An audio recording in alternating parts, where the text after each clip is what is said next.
Saya Robert Ladamir dari Prodi Pendidikan Gurska Dasar. Viral di media sosial kontroversial soal kenaikan uang kuliah tunggal menghiasi pemberitaan media beberapa waktu terakhir. Mari kita simak videonya. Kenaikan yang baru-baru ini terjadi dalam uang kuliah tunggal perguruan tinggi telah memicu debat dan kontroversial yang luas. Saat lembaga-lembaga pendidikan tinggi bergumul tuntutan yang semakin menjaga untuk pendidikan berkualitas, keputusan untuk menaikkan uang kuliah tunggal telah menjadi titik fokus di saksi.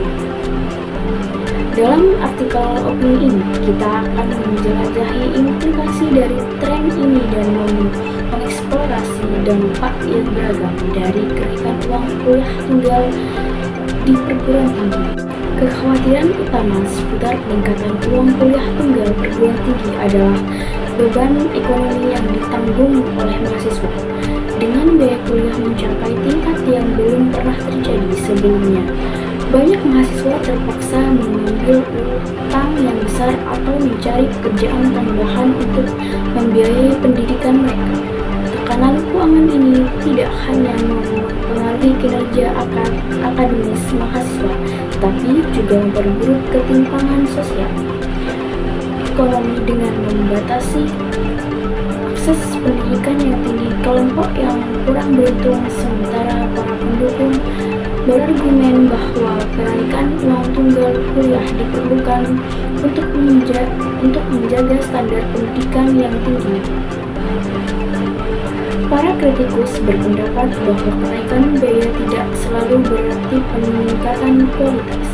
Dalam beberapa kasus, alokasi anggaran mungkin memprioritaskan pengeluaran administratif daripada investasi dalam fakultas, sumber daya, dan program akademik, menimbulkan kekhawatiran tentang tergerusnya nilai pendidikan.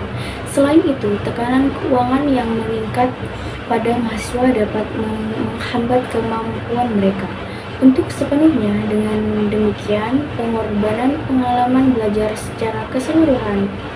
Aksesibilitas pendidikan tinggi terkait erat dengan uang kuliah tunggal karena biaya yang tinggi dapat menakut-nakuti calon mahasiswa untuk mengejar gelar yang lebih tinggi. Akibatnya, kenaikan uang kuliah tunggal mengancam untuk membatasi keberagaman di perguruan tinggi dengan secara tidak proporsional, mempengaruhi mahasiswa berpendapat rendah dan minoritas. Hal ini memperpanjang hambatan sistemik terhadap pencapaian pendidikan dan mengurangi kekayaan intelektual yang berasal dari keberagaman mahasiswa. Untuk menjunjung prinsip-prinsip keadilan dan integritas, pembuat kebijakan dan lembaga pendidikan harus memprioritaskan strategi untuk mengurangi eksklusivitas yang dipertahankan oleh kenaikan uang kuliah tunggal yang meningkat. Saat biaya kuliah terus meningkat, para pemangku kepentingan semakin mengawasi praktik keuangan dan akuntabilitas perguruan tinggi.